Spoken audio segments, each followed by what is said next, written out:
The first skin we're going to be taking a look at in the nostalgia loadout is the CZ75 Chalice. This is a very nice skin from the Cobblestone collection. It's just extremely pricey, and the CZ right now just kind of sucks. The second skin we're going to take a look at is the Desert Eagle Sunset Storm from the Rising Sun collection. This is a very expensive collection, but it is a very nice skin. We have the Dual Berettas Duelist. This is from the Chop Shop collection. And this skin's actually kind of interesting now because Dual Berettas are coming back into the meta, and they actually don't look that bad. Another really old and rare skin is the 5-7 Crimson Blossom. This one you just will not see in game basically on anyone. It is a very nice skin, but it's just so rare just because it's from the St. Mark collection. For the Glock skin, I could have easily went with the Fade, but I feel like you see it so often in pro play and stuff like that. So I went with the Synth Leaf for this one. It's also from the St. Mark collection. It's very rare. It's not as expensive as you might think, but it is a very nice looking skin. For the P2000, I went with the Chainmail. This is from the Cobblestone collection. I feel like if I see this in game, it just puts me back to when I started playing, and it's a really funny skin just to see again. It's not a great looking skin, but it does have a lot of memories with it. Taking a look at the P250, I went with the Nuclear Threat from the new collection. It's a very nice looking P250 if you have a green loadout or something. It's just not a lot of people kind of go for this one because it does have a very expensive price tag with it, and it did come out such a long time ago. For the R8 Revolver, I went with the Canal Spray from the Canals collection. This one actually does look very nice, and I could have gone with the Fade or the Amber Fade, but this one honestly is one of the more appealing ones, and you just won't see this in game. For the Tech 9, I went with the Nuclear Threat as well. This one is a little bit more seen because there's not a lot of Tech 9 skins that are really nice, but if you ever see this one in game, just know that they have an expensive price tag on it. This one's also from the new collection, same as the P250, but it's one of the nicest Tech 9 skins out there. For the USP, we're looking at the Overgrowth. This one's from the Bravo collection, which is a very old collection, and that makes it a lot more expensive. There's just way too many USPS skins that have come out in new cases, and that's kind of why you just won't see this one in game very often nowadays. For AK-47, we're looking at the Hydroponic. This is from the Rising Suns collection. That collection just kind of gets a lot of nostalgic skins from it because it is such a rare collection, as well as all kind of looking like very nice skins. This is one that shot up in price because of so many new players looking for the skin, so that's why I added it to the list. For the AUG, we're taking a look at the Akihabara Accept. This is from the Rising Sun collections as well.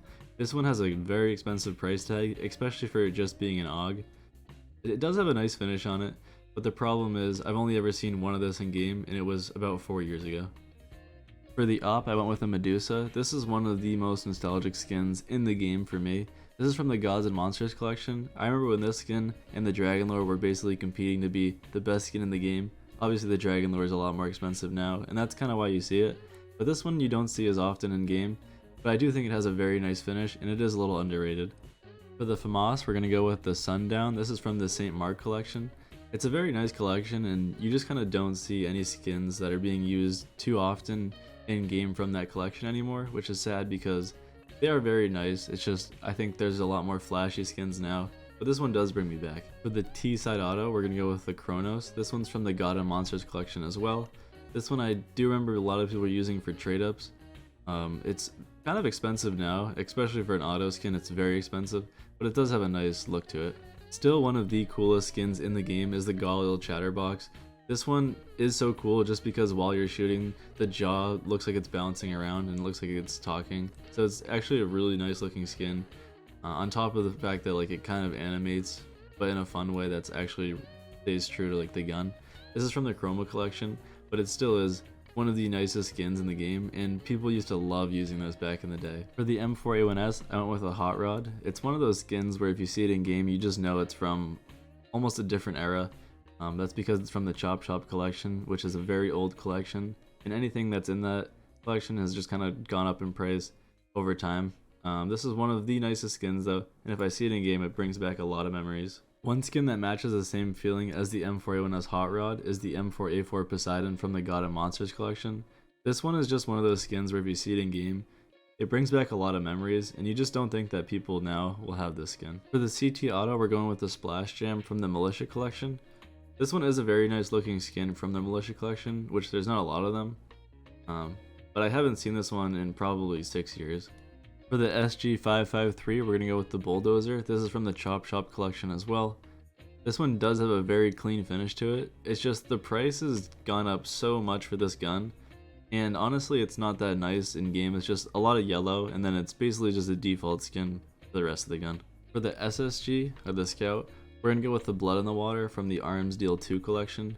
This skin was basically the only Scout skin anyone would use for such a long time, because it is a very nice looking skin, and it's just so simple, but a lot of people used to use this, and I feel like it's kind of dying off now, where not a lot of people are kind of using this one. For the Mac 10, I went with the Heat. This one's from the Phoenix collection. I've seen this a lot in past years, but I feel like it's kind of dying out, mainly because there's just so many new Mac 10 skins. But this one is a very nice looking one, and it looks like it's all kind of heated up, which is a very cool design on it. For the MP5, we're going to look at the Lab Rats. This one was dropped with the Danger Zone update. A lot of people just got this for free. I think it was given out to anyone that had the game at the time. And it has that souvenir sticker of Black Sid on it, which is cool, but there's just so many of these. But it is still a nostalgic skin to think about and just how the game was at the time that Danger Zone was dropped. For the MP7, we're going with the Whiteout from the Office collection. The Office collection doesn't have a lot of cool looking skins. This one is just like so clean that I feel like it had to be kind of talked about, and it is just one of those skins where you see it and you're like, the person that had this has been playing the game for a very long time. For the MP9 skin, we're going with the Wild Lily. I can almost guarantee you've never seen this skin in game.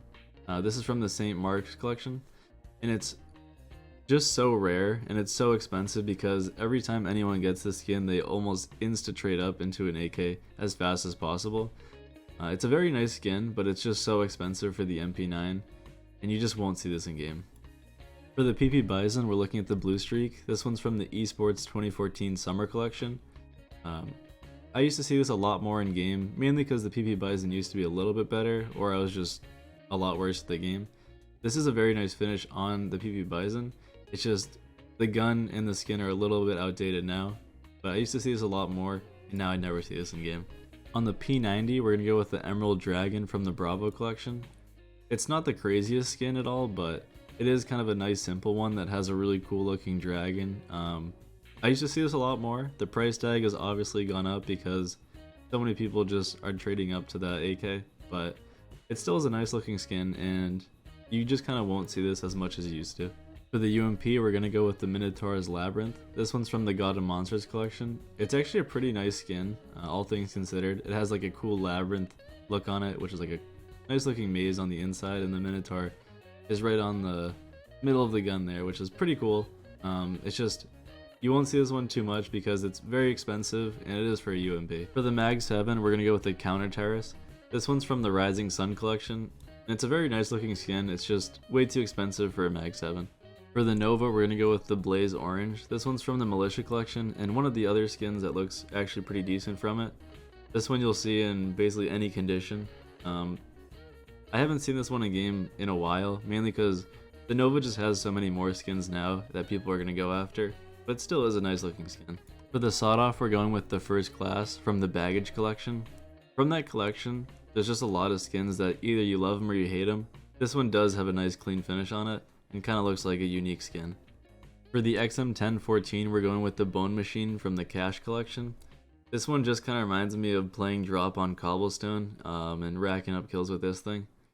It has a lot of memories with this one, so it's kind of funny to see again, and I just haven't seen this one in game in a long time. For the M249, here's the Shipping Forecast from the God of Monsters collection. It does have a nice kind of teal blue to it, which not a lot of M249 skins have, so if you're going for a loadout with that, this one's probably the one for you, but you just won't see this in game that often. The last skin we're going to look at is the Negev Andonized Navy. This one's from the Assault collection, which is going extremely far back. It still has like a kind of nice finish on it. It almost looks like the metal's blue, but it's a pretty bland skin in all scheme of things. There's just so many different Negev skins you can get now that are all like cents, so you might as well just get one of those. But if you see this in game, it does bring back some memories.